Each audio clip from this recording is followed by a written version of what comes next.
My name is Maura, and today I will be presenting Wild. My mother died when I was in college, and I remember being so overwhelmed I couldn't function. I was paralyzed with grief, yet I somehow had to plan her funeral in a matter of days. And reflecting on this experience with my team, I wondered if others encountered the same struggles. We found that I was not alone in this experience, and that losing a loved one is one of the most difficult universal experiences we face. And the logistics that come along with it make it that much more challenging. And while we can't prevent death, we can control how we prepare for it. So our team sought out to learn more. We conducted research to better understand the industry and uncovered new insights and unmet needs in the process. From our research, we built an ecosystem map that identified the key stakeholders and phases involved in planning a funeral. Then we conducted an industry landscape analysis to understand the different players involved. From this, we learned that the industry is fragmented and ripe for disruption. Next, we conducted over 50 customer discovery interviews with key stakeholders such as funeral directors, social workers, and grieving family members. We learned about the many pain points people experience throughout the various phases of planning a funeral, such as deciding which funeral home to choose and closing accounts. But despite the inevitability of death, we often don't plan for it. So when it arrives, we take what's readily available, but increasingly those options aren't in line with consumer preferences. Existing solutions today are overwhelming, outdated, and misaligned. When you plan a wedding, you're at your most excited and typically have a year to do it, but it can still be overwhelming. Imagine planning a funeral, which involves many of the same logistics, but is done in a 1 to 2 week period and under the most challenging circumstances. The effects of grief combined with the lack of time and resources are some of the reasons why 81% of people only call one funeral home before making their decision. Consequently, the industry doesn't have much incentive to innovate. Traditionally, when someone dies, you walk into a funeral home to make the arrangements and fill out a bunch of paperwork. This process takes time and energy, causing more burden on the planner. And when you're grieving, who wouldn't prefer to do this from the comfort of their own home? And subsequently, funeral homes can pretty much charge whatever they want, creating a monopoly. Death, especially an unexpected sudden loss, can create a seismic shift in your world, but it shouldn't create an unmanageable financial burden. Informed by our research, we developed a simple yet effective solution to solve the problem. Wild, which alleviates the burden and reduces the friction involved in handling the affairs of a loved one after they have passed. We offer an easy-to-use platform that enables you to efficiently plan, whether ahead of time for yourself or just in time for someone else. Our personal funeral plan tool prompts users to input such key insights as budget, location, size, and type of service that enables our algorithm to provide them with the best recommendations based on their needs, empowering users to spend less time researching and more time honoring their loved one while processing their grief. Upon completion of the survey, users are provided with their optimal solutions and the ability to connect with their chosen service providers on the marketplace, such as vendors for memorial venues, catering, and body disposition. We make it easy to compare options by providing transparent pricing and trusted reviews. Our users also have the option to engage on our community platform, connecting them with others that have gone through similar experiences. We have an online store where users can buy curated products, and the shop also is a great resource for people who want to help support their friends or family who are grieving but don't know how. Additionally, we have a full resource catalog of easy to digest content dedicated to answering all types of questions, sharing stories, and more, from how to host a green burial to how to ask for more time off work. Similar to the Knot and Zola in the wedding industry, we have a diversified business model with two main sources of revenue.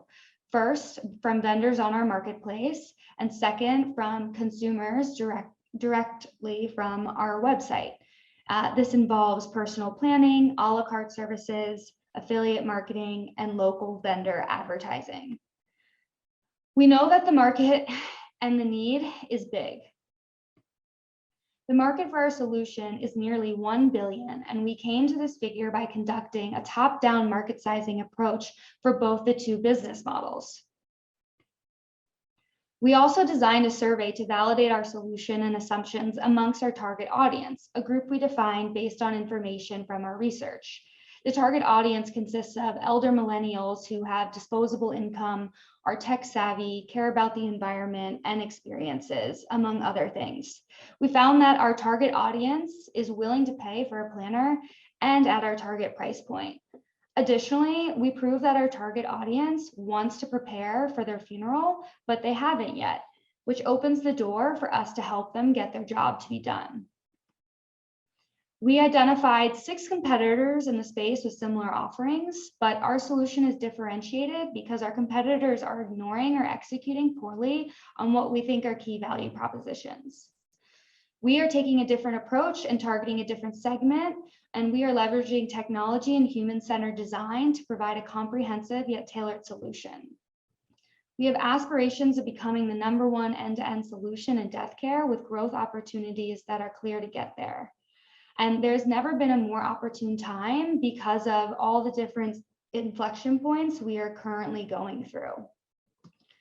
And this is more than just about planning a funeral. This is a public health issue. I know firsthand that the ripple effects of losing a loved one can have an enormous impact on our quality of life.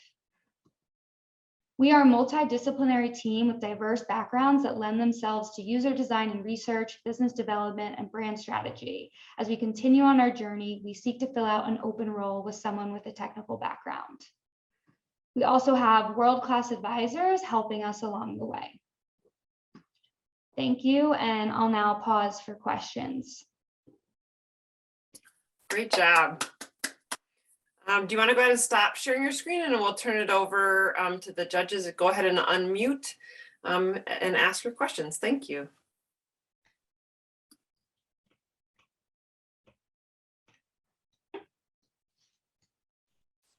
So I can go first. Great job. I am so sorry for your loss, and I know how hard it is to lose a parent and how difficult that process is. So this touches home, and so I appreciate your work. Just a question, you mentioned towards the end your target audience has, you interviewed a lot of people, you mentioned something about target audience, but you didn't really specify what exactly do you mean by target audience? Who are you targeting? Yeah, that's a good question. So, we have 2 consumers essentially, one which are vendors and service providers on the marketplace, and the other which are the end users, individuals who would be planning a funeral for themselves or someone else. And what I saw from my own experience was how difficult the process was, but the lack of options that I wasn't necessarily interested in for myself. And then through that assumption, I went and talked to people within that target audience of a millennial demographic, but specifically learning that there is an older population of millennials that they like to call elder or geriatric millennials, which are a great fit for this business solution because they have disposable income. They're likely to have gone through a major life event already, such as getting married or divorced, buying a house or a car, having a baby. So they understand the importance of preparation or the impact that these things can have. And additionally, some of these audience members tend to be less religious in nature and more spiritual, so they don't necessarily have obvious options to turn to when going through this challenge.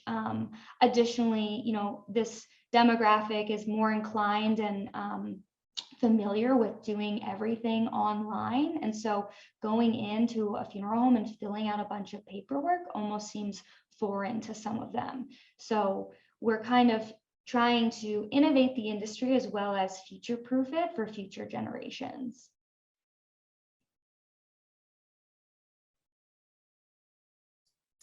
I don't really have a lot of questions, Maura. This was really phenomenal, and I definitely see the need for this. And I will just share that I really loved your comparison to a wedding. And I thought that was very apt of like, you put, 600 hours of planning into a wedding, and here you have to do this in a matter of 3 days. And it's basically the same thing, right? Minus a cake. I really awesome. So a geriatric millennial is like somebody between 35 and 40 years old. Is that what I'm getting? Yeah, and to be clear, I don't like It's Charlie. I don't like to use that term, but it is it's a comedic term people use. So trying to drop a sense of humor, but yes, on 35 to 45.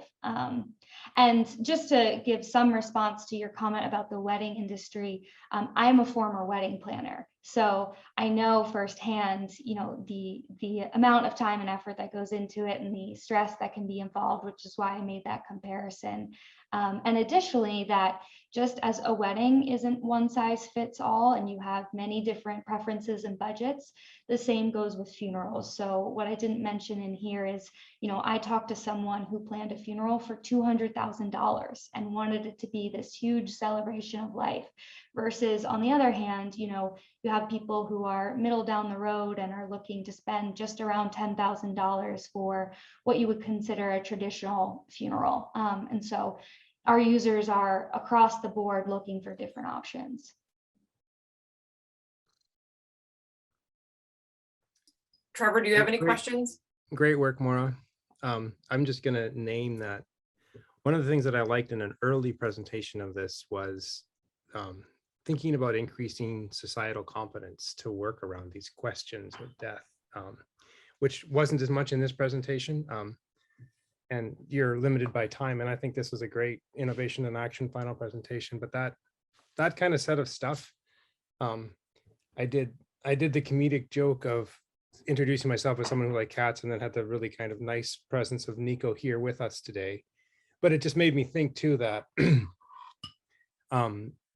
like there's a lot of different spaces where we don't do this well, right? So like pets is one of them. And then there's also like, there's a whole kind of like pro bono set when you're talking about the ranges of funerals, right? Because there's a lot of people who die unmarked, right? And so there's a lot of opportunity here, kind of across the board.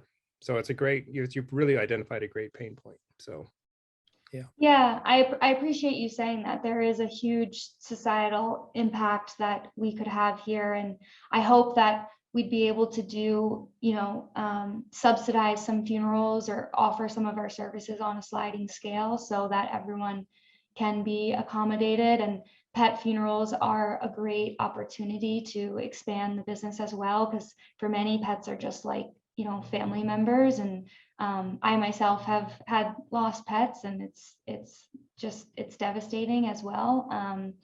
And yeah, so it really fits that kind of same space where like we don't know how to think about it, right? Yes. So we have a set of kind of societal mores around what it means for a human to die. We don't even have those for animals.